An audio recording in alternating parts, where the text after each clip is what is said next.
అన్నిటికన్నా విధ్వంసం mockery of democracy ఏంటంటే మన కళ్ళ ముందర కనిపిస్తాం. నిన్న తిరుపతి ఇన్సిడెంట్ చూస్తే కనిపిస్తుంది మోకరీ ఆఫ్ డెమోక్రసీ. తిరుపతిలో చంద్రబాబు నాయుడు గారికి వైఎస్ఆర్సీపీ పార్టీకి ఎన్ని సీట్లు వచ్చినాయని చెప్పి చూస్తే 49 స్థానాలు తిరుపతిలో ఉంటే వైఎస్ఆర్సీపీకి అందులో 48 స్థానాలు వచ్చాయి.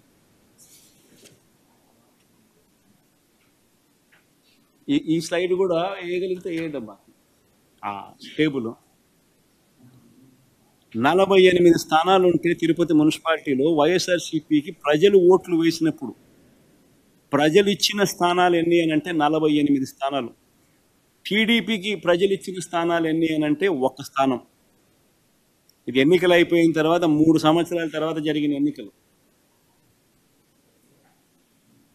ప్రజలు 49 స్థానాలు తిరుపతిలో ఉంటే 48 స్థానాలు వైసీపీకి ఇస్తే టీడీపీకి 1 స్థానం ఇస్తే వీళ్ళు చేసింది ఏంది? Reelection for vice president post జరిగితే వైఎస్ఆర్సీపీ కార్పొరేటర్లను కిడ్నాప్ చేసి బెదిరించి ప్రలోభాలు పెట్టి చివరికి వాళ్ళు పోలీసులను వాడుకొని పోలీసుల సమక్షంలోనే కిడ్నాప్ చేసి వైసీపీకి సంబంధించిన కార్పొరేటర్లు ప్రయాణిస్తున్న బస్సును ఆపి పోలీసుల సమక్షంలోనే వాళ్ళని కిడ్నాప్ చేసి ఓటు హక్కు ఉన్న ఎమ్మెల్సీని సైతం కిడ్నాప్ చేసి చివరికి వాళ్ళు వైస్ ప్రెసిడెంట్ కింద గెలుచుకున్నట్టుగా డిక్లేర్ చేసుకున్నారు. 49 స్థానాల్లో 1 స్థానం మీకు వచ్చి 48 స్థానాలు వైసీపీకి వస్తే అసలు నీకు ఆ బై ఎలక్షన్లో నీకు జరిగిన ఈ ఎన్నుకునే ఎన్నికల్లో వైస్ ప్రెసిడెంట్గా నువ్వు ఎలా నీకు సంఖ్యాబలం లేనప్పుడు నువ్వు ఏ రకంగా ఎన్నుకోబడతావు? Mockery of democracy. ఏలూరు కార్పొరేషన్లో 50 ఉంటే 47 ప్రజలు వైఎస్ఆర్సీపీ తరఫున వాళ్ళ వైఎస్ఆర్సీపీ బీఫామ్ మీద గెలిచిన స్థానాలు. ఇది తెలుగుదేశం పార్టీ బీఫామ్ మీద తెలుగుదేశం పార్టీకి ఓట్లు వేసిన ప్రజలు ఇచ్చిన స్థానాలు. ఏలూరు కార్పొరేషన్ 50 ఉంటే 47 వైసీపీ, టీడీపీకి 3. నెల్లూరు కార్పొరేషన్లో వైఎస్ఆర్సీపీకి 54 ఉంటే 54 టీడీపీకి 0. హిందూపురం మున్సిపాలిటీ సిగ్గుండాల మన చంద్రబాబు నాయుడు బాగుమడదు అక్కడ, దాన్ని ఏదో గొప్పగా సాధించినట్టుగా చూపిస్తున్నారు. 38 స్థానాలకు ప్రజలు 29 స్థానాలు వైసీపీకి ఓటు వేసి కార్పొరేటర్లుగా ఎన్నుకుంటే తెలుగుదేశం పార్టీకి వచ్చింది 6. కానీ ఈరోజు వాళ్ళు చైర్మన్గా వాళ్ళ మనిషిని ఎన్నుకున్నారని చెప్పి డిక్లేర్ చేసుకుంటా ఉన్నారు. పాలకొండ నగర పంచాయతీ 20 ఉంటే 17 వైసీపీకి, టీడీపీకి 3. ఆడ ఎన్నిక జరగదు. ఎందుకనంటే వైసీపీ వాళ్ళకు మెజారిటీ ఉంది, వాళ్ళు తెలుగుదేశం వాళ్ళు కిడ్నాపులు చేయలేకపోయినారు, ప్రలోభ పెట్టలేకపోయినారు, కాబట్టి ఎలక్షన్ పోస్ట్పోన్. కోరం లేదని.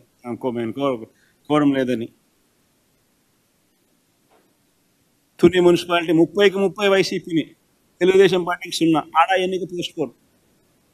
ఎందుకు పోస్ట్పోన్మెంటో నాకే తెలియదు. లా అండ్ ఆర్డర్ సిచ్యువేషన్ అంటే అందుకని పోస్ట్పోన్ అంట. 1 స్థానం కూడా నువ్వు గెలవలే. నువ్వు ఏ రకంగా పార్టీలో నువ్వు వైస్ ప్రెసిడెంట్ కానీ ప్రెసిడెంట్ కానీ చైర్మన్గా ఎట్లా తీసుకుంటావో నాకే తెలియదు.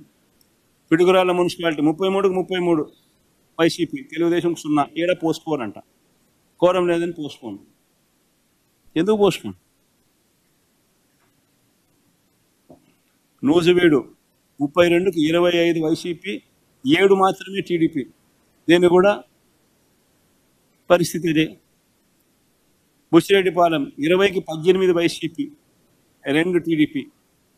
నందిగామ మున్సిపాలిటీ 20కి 13 వైఎస్ఆర్సీపీ, 6 టీడీపీ. నందిగామలో లిటరల్గా మంత్రి పోయి కార్పొరేటర్ల ఇంటికి పోయి బెదిరిస్తూ ఉన్నాడు.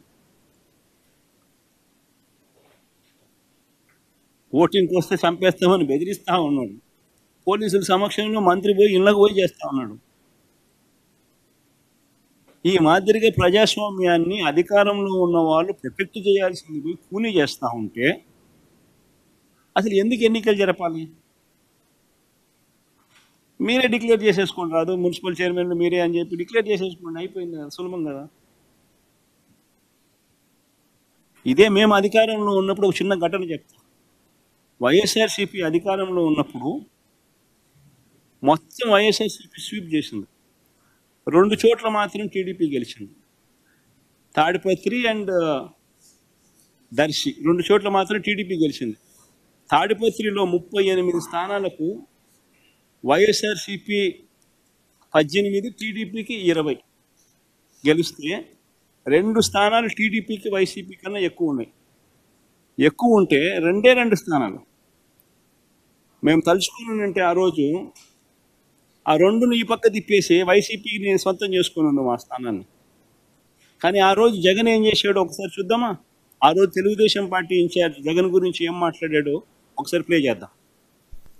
ముఖ్యమంత్రి ఏం తప్పు లేదు. ఇది CM, Andhra Pradesh, I'm part of it. ఇప్పుడు మాకు వాళ్ళు వైరే ఉండే తింగొట్టు కానీ as a chairman I can meet anybody. I can't meet Jagan.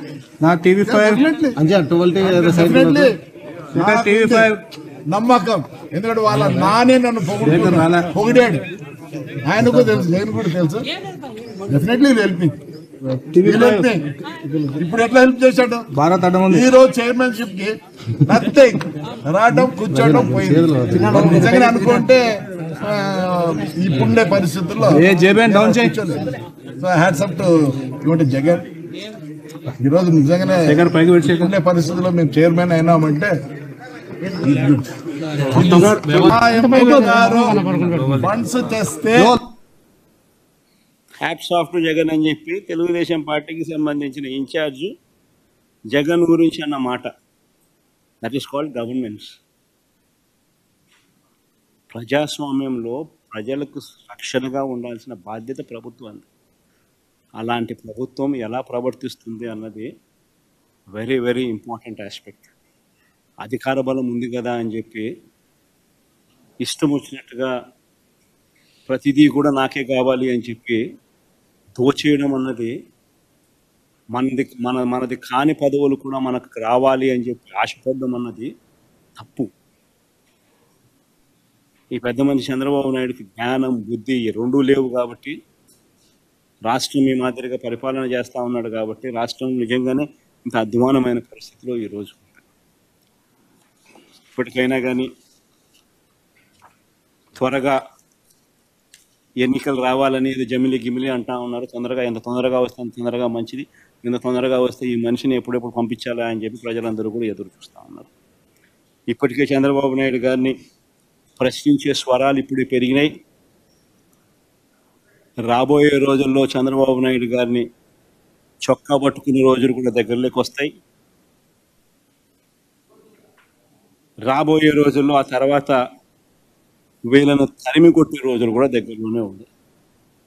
వీళ్ళు చేసే పరిపాలనను చూసి ప్రజలు ఆ లెవెల్లో వెక్స్ అయిపోయి ఉన్న పరిస్థితులు ఈరోజు రాష్ట్రంలో ఉన్నాయి. అంత దారుణంగా ఈరోజు రాష్ట్రంలో పరిపాలన సాగిస్తూ ఉన్నారు. రాష్ట్రంలో పెట్టుబడులకు సంబంధించి తెలుగుదేశంలో హైదరాబాద్ కానీ చెన్నై లాంటి బెంగళూరు లాంటి 14 రాష్ట్రంలో లేవు కాబట్టి అమరావతిని తెచ్చి నిర్మిస్తున్నాం. తర్వాత పెట్టుబడుల వాతావరణం కూడా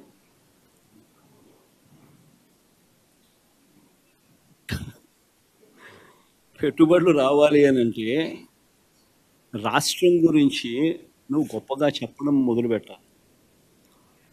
నువ్వే ఎక్కడ పడితే అక్కడ రాష్ట్రంలో లేని పరిస్థితులను ఉన్నట్టుగా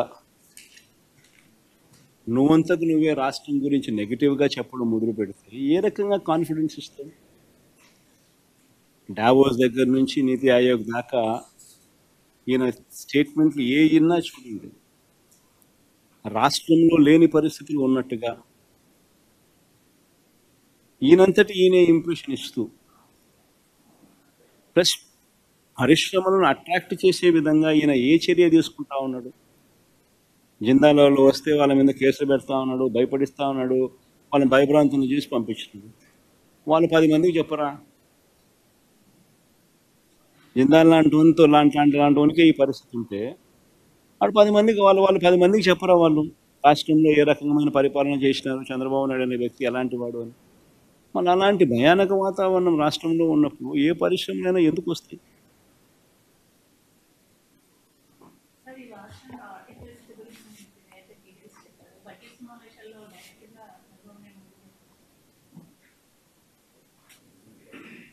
చంద్రబాబు నాయుడు గారు అనే వ్యక్తిని ఇంత ముందు కూడా ఎన్నోసార్లు చెప్పినా కదమ్మా. బేసిక్లీ ఏంటంటే ఇవన్నీ నేను మీకు క్లుప్తంగా మీ ద్వారా ప్రజలకు ఇవన్నీ నేను ఎక్స్ప్లెయిన్ చేయగలిగిన. నాకు మినిమం ఇంత టైం పట్టిందా? నేనేమి నేను ఎవరిని మధ్యలో చంద్రబాబు నాయుడును అనవసరంగా తిట్టింది లేదు, అనవసరంగా మాట్లాడింది లేదు, రాజకీయ స్టేట్మెంట్లు కూడా మధ్యలో ఎక్కువ చేసింది ఏమీ లేదు. కానీ మినిమం అయితే ఈ మేరకు అయితే టైం కావాలి కదా.